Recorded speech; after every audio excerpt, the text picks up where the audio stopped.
स्थानिक स्वराज्य संस्थांच्या निवडणुका आता अवघ्या काही दिवसांवर येऊन ठेपल्यात। जिल्हा परिषद, पंचायत समिती आणि नगरपालिकेचं अध्यक्ष आणि सदस्य पदाचं आरक्षण देखील पडले। पण आता प्रश्न उरतोय, महायुती आणि महाविकास आघाडी एकत्र लढणार की स्वतंत्र?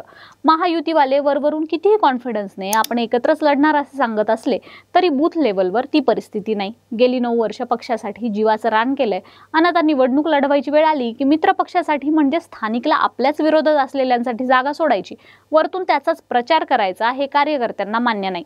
अजूनही राज्यात कुठेच स्थानिक पातळीवर मित्र पक्षांनी एकत्रित बसून आपण सोबत लढू असे संकेत दिलेले नाहीत।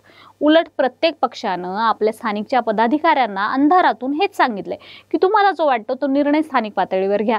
त्यामुळे महायुती असेल किंवा महाविकास आघाडी असेल, एकत्रित लढण्याची शक्यता अगदीच कमी दिसते। राज्यात लढलेच तर भाजप आणि एकनाथ शिंदेची शिवसेना एकत्रित लढू शकतील, अन्यथा कोणी नाही। तिकडे महाविकास आघाडीत उद्धव आणि राज ठाकरे एकत्र येत असल्याने आघाडीमध्ये मिठाचा खडा पडलाय। पण फक्त सगळेच एका गोष्टीसाठी थांबले, ते म्हणजे आधी महाविकास आघाडी फुटल्याची घोषणा होऊ द्या। आणि महाविकास आघाडी यासाठी थांबलीये की आधी महायुती तुटल्याची घोषणा होऊ द्या। आजच्या या व्हिडिओत हेच पाहायचंय की महायुती आणि महाविकास आघाडी एकत्र लढणार की स्वतंत्र लढणार। नमस्कार, मी अनुजा आणि तुम्ही पाहताय कार्यारंभ। स्थानिकच्या निवडणुकांसाठी महायुतीवाले राज्याची सत्ता पणाला लावतील असं नाही, तर महाविकास आघाडीवाले उरली सुरली ताकद खच्ची करून घेतील असंही नाही। केंद्रीय आणि राज्य पातळीवर महायुती आणि महाविकास आघाडी अबाधित राहील, मात्र स्थानिक स्वराज्य संस्थांच्या निवडणुका मात्र स्वतंत्र स्वबळावर लढवल्या जातील। प्रतीक्षा आहे ती हे पाऊल आधी कोण उचलतो याची। भाजपनं स्वतःसाठी राज ठाकरे नावाचा मिठाचा खडा महाविकास आघाडीत टाकून ठेवलाय। ठाकरे बंधू एकत्र आणण्याच्या शक्यता भाजपनेच उभ्या केल्यात असं राजकीय वर्तुळात बोललं जात आहे। ठाकरे बंधूत सध्या सगळं घडतंय, म्हणजे भेटीगाठी होत आहेत, जेवणावळी झडतायत, मान अपमान सगळं झालं गेलं होऊन गेलंय। पण महाविकास आघाडीत राज ठाकरे यांना घ्यायला खरी अडचण आहे काँग्रेसची।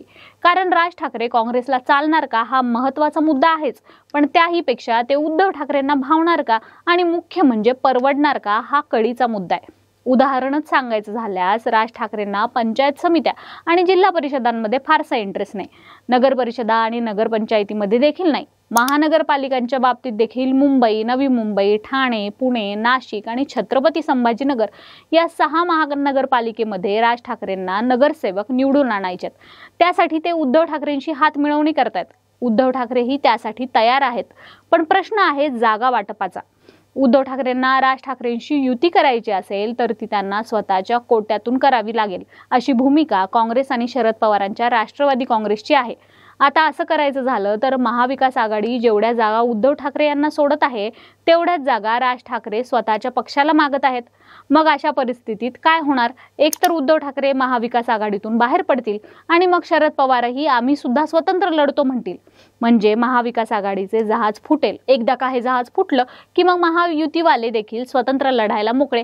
अशीच उलटी शक्यता घडण्याची महाविकास आघाडीवालेही वाट पाहतात, म्हणजे महायुती तुटली की मग आपण ही सुट्टे लढू असे त्यांना वाटत आहे। त्यामुळेच तुटेपर्यंत ताणणं सुरू आहे। तसंही आधी कोरोनाच्या नावानं आणि नंतर ओबीसी आरक्षणाच्या नावाखाली राज्यातील महानगरपालिका, नगरपरिषदा, नगरपंचायती, पंचायत समित्या आणि जिल्हा परिषदांच्या निवडणुका सगळ्यांनीच लांबवता येतील तितक्या लांबवल्या। सगळ्यांनीच म्हणजे महायुतीतील भाजप, अजित पवारांची राष्ट्रवादी काँग्रेस, एकनाथ शिंदेची शिवसेना आणि महाविकास आघाडीतील काँग्रेस, उद्धव ठाकरेंची शिवसेना, शरद पवारांची राष्ट्रवादी काँग्रेस या सर्वांनीच। ओबीसी आरक्षणाबाबतचा मुद्दा आणि त्याबाबतचा न्यायालयीन खटला हे केवळ निमित्त होतं, खरं कारण होतं पक्षातील संभाव्य फाटाफुटीचं आणि बंडखोरीचं, स्थानिक पातळीवरील पदाधिकारी आणि कार्यकर्त्यांच्या पळापळी आणि पळवापळवीचं। मात्र कोंबडं कितीही झाकलं तरी तांबडं फुटायचं राहत नाही। एक ना एक दिवस या सगळ्या पक्षांना निवडणुकीला सामोरं जावंच लागत आहे। फक्त सगळे वाट पाहतायत समोरच्याचं आधी तुटतं याची। राज्यात आपली युती असली तरी स्थानिकच्या पातळीवर पक्ष टिकवायचा असेल तर आपल्या पदाधिकाऱ्यांना आणि कार्यकर्त्यांना निवडणुकीत संधी मिळायला हवी। एकत्र लढलो तर ही संधी 30% कार्यकर्त्यांनाच मिळेल, त्यातही पायात पाय घालून आपल्याच मित्रपक्षाच्या उमेदवाराला पाडण्याचे प्रकारही घडतील। मोठ्या निवडणुकीत जी उदारमतवादी भूमिका मोठे पदाधिकारी दाखवतात तीच भूमिका स्थानिक पातळीवर दाखवता येत नाही। प्रत्येकाला आपल्या प्रतिस्पर्ध्याचा खासगी हिशोब चुकवायचा असतो। स्थानिक कार्यकर्त्यांचा दबाव, जागा वाटपातील संघर्ष, स्थानिक सत्तेचा मोह, मित्रपक्षातील अंतर्गत असंतोष, राजकीय जोखीम टाळणे ही मुख्य कारणं स्वतंत्र लढण्यास कारणीभूत असतील. युती टिकली तरी पक्षातील कार्यकर्ते गमावण्याचा धोका आहे आणि पक्षाचं स्थानिक बळ वाढवायचं असेल तर स्वतंत्र लढणं हाच एकमेव पर्याय आहे असं आम्हाला वाटतं.